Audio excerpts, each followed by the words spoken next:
સુરતના ગોડાદરા વિસ્તારમાં સીસીટીવીમાં કેદ થયેલી ફિલ્મી સ્ટાઇલની પોલીસ કાર્યવાહી સામે આવી। માત્ર 1000 રૂપિયાની ઉઘરાણીના વિવાદમાં 3 બાઇક પર સવાર 9 હુમલાખોરો ધારદાર ચપ્પા લઈને યુવક પર હુમલો કરવા પહોંચ્યા। પોલીસે આરોપીના ખભા પર બેસીને દબોચી લીધા।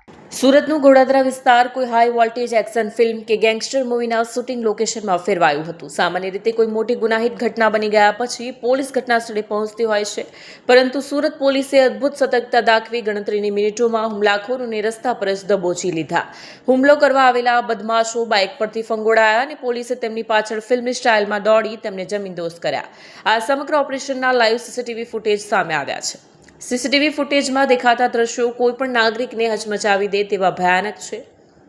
સોસાયટીમાં રાત્રિના સમયે શાંતિનો માહોલ હતો, ત્યારે અચાનક એક પછી એક 3 બાઇક ગલીમાં પ્રવેશ કરે છે।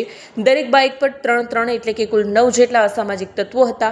આ તમામ હુમલાખોરોના હાથમાં રેઇનબો કલરના અત્યંત ધારદાર 6 જેટલા મસમોટા ચપ્પુ હતા।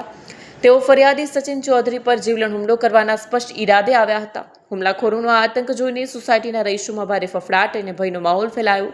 રસ્તાની વચ્ચે ચાલેલું આ દ્રશ્ય કોઈ ફિલ્મી એક્શન જેવું લાગતું હતું અને આ જોઈને સ્થાનિકો સ્તબ્ધ થઈ ગયા। પોલીસે તમામ આરોપીઓને રસ્તા પર લાઇનમાં બેસાડી તેમની કડક પૂછપરછ કરી અને તલાશી લેતા ઘાતક હથિયારો મળી આવ્યા। હાલ આ તમામ આરોપીઓને રિમાન્ડ પર લેવાની તજવીજ પોલીસ દ્વારા હાથ ધરાઈ છે। Bureau report Satya TV news Surat.